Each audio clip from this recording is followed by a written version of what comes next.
everyone, I'm Anna Berry, Technical Director of B&G Equipment, part of the Pelsis family of brands. In this video, we'll show you how to clean and maintain B&G's AccuSpray Elite.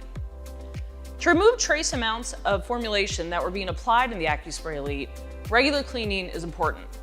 Triple rinse the tank with clean water by filling the tank, pressurizing the unit, and flushing the valve and hose 3 times.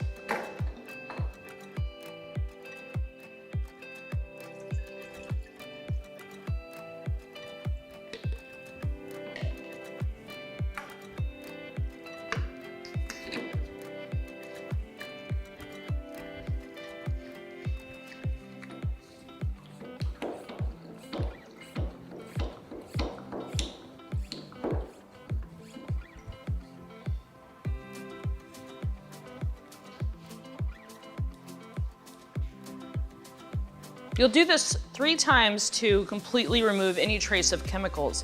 But if you've used different tips or different settings on your valve, you're going to want to change each one to ensure that they all get cleaned in the cleaning process.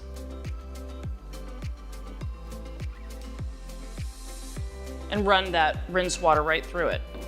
The rinsate should be disposed of per label, ideally in the area of application. Regularly inspect the hose and the hose connections, gaskets, and other fittings for wear, and replace when necessary. There is a B&G repair kit available that contains a check valve, a pump tube, a plunger gasket, and a cap gasket. Thanks for hanging out with me and the AccuSpray Elite. Check out our other products where we dig more into how they're used.